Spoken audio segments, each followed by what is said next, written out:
The midterm elections are almost upon us, and political experts are beginning to carefully study the polls that have never been right before and then discuss them as if they were somehow going to be right this time for some reason. These intense and serious discussions about what are essentially a random stream of meaningless numbers will help while away the hours until Stacey Abrams is elected queen of her imagination while the rest of us accuse each other of cheating. This will be followed by the majestic spectacle of the peaceful transfer of power, or civil war, whichever makes for better TV. So, let's take a closer look at those polls. As of now, the Real Clear Politics poll average shows Republicans with a 73% chance of winning a majority in the House on Election Day up until about 2 a.m., when officials mysteriously stop counting votes, after which their chances go down to 46%. 57% of registered voters say the most important issue in this election is whether or not they'll be too depressed to get out of bed and vote, while 32% say the most important issue is whether voting will be more interesting than watching TikTok videos one after another, and the remaining 11% say they are unsure whether they'll be depressed or watching TikTok videos or both. 58% of registered voters say they are unhappy with what's currently going on in the country. 31% say they are very happy with what's going on in the country and are also very happy watching the movie Dahmer and slowing it down during the torture scenes. 3% say they're not sure whether they're happy or unhappy, but you can ask again once the Xanax wears off.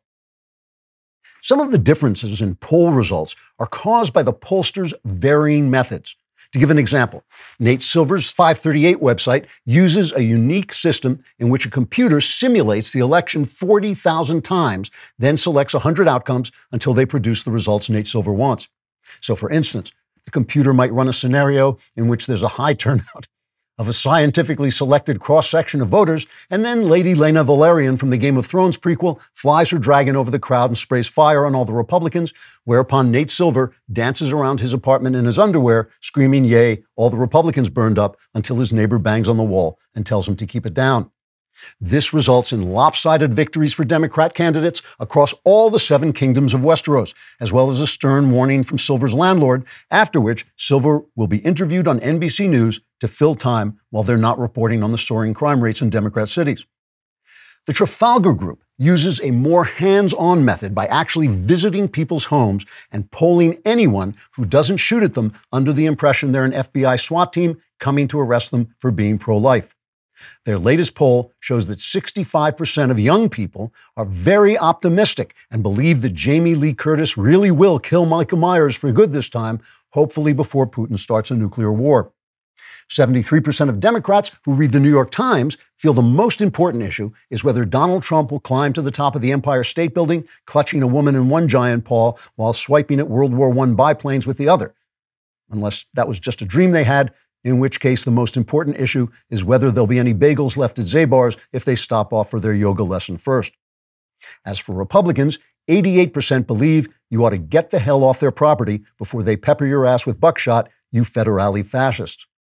The conservative-leaning Rasmussen poll uses a system in which pollsters sit in a room smoking dope and throwing darts at a picture of Woodrow Wilson with a target drawn on it, and then record the numbers, or some numbers, in a spreadsheet which they then delete before writing down completely different numbers they just made up and publishing those online. This has resulted in polls approximately 95% more accurate than all the other polls put together because they count a more realistic number of Republican voters. After carefully sifting the data, most pollsters report that they're making a pretty good living, but are plagued by a sense of meaninglessness and a nagging fear that their mother was right and they should have done something more useful with their life, like joining the circus or trying to become the ping pong champion of Romania. 92% of respondents agree the pollsters never could have become the ping pong champion of Romania, but it still would have been more useful than what they're doing now. For more spectacular Klavan-y goodness, like and subscribe, and also subscribe to the Andrew Klavan Podcast.